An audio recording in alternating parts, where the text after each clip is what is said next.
بین شورای اتفاقهای کسبه سود تاشکند سازشنامه همکاری به امضا رسید. آن 5 سال را در بر گرفته از 14 بند چاره‌بینی عبارت است. گزارش نوبتیمان از ولایت سعودی جمهوری تاجیکستان می باشد.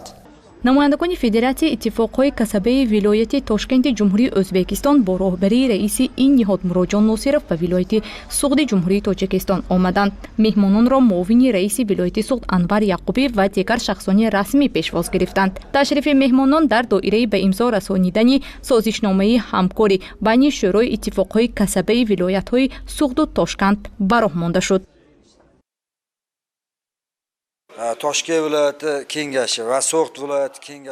همکاری ولایت‌های سعود و تاشکند در تمام ساحه‌ها نظر است میباشد. ما امید داریم که پس از به امضا رساندن سازشنامه بین شورای اتفاقی کسبه سعود و تاشکند همکاری ما باز هم جانب می‌گردد.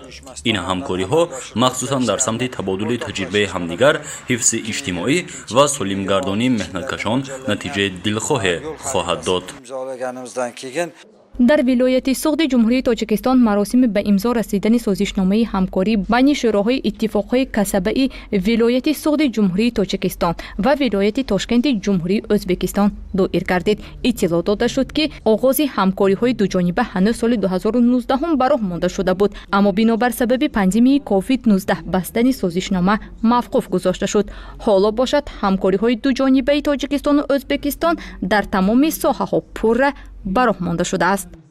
Рад приветствовать всех вас на сегодняшнем значимом мероприятии, которое, убежден, сыграет свою важную роль в укреплении дружбы между двумя братскими народами и плодотворное сотрудничество работников профсоюзов Саргийской и Ташкентской областей. Встречи на высшем уровне и личная дружба между президентами наших стран, лидеры нации, уважаемый Мули Рахмонов, и президентом Республики Узбекистан, уважаемым Шавкат Мировичем Мирзияевым, подписание целого ряда важных межгосударственных и межправительственных документов о многогранном сотрудничестве в различных областях жизни явилось основой и началом принципиально новой эпохи взаимоотношений двух братских народов и стран. اطلاع داده شد که شورای اتفاقهای کسبه ولایت‌های سعود و تاشکند نقشه دارند در سمت تبادل تجربه، تشکیل کورس‌های بازآموزی، همکاری زیچ را براه مانند. اینچنین در سمت سالمگردانی، حفظ اجتماعی، به‌خطری مهنت، حمایت حقوق و منفعت‌های کارمندان نقشه‌های زیاده را عملی سازند. با این مقصد سازشنامه همکاری از جانب رئیس شورای اتفاقهای کسبه مستقل ولایت سعود جمهوری تاجیکستان شریف الله عبدالله‌زاده و رئیس شورای اتفاقهای کسبه ولایت تاشکند جمهوری ازبکستان مروجان ناصرов امضا کرده شد.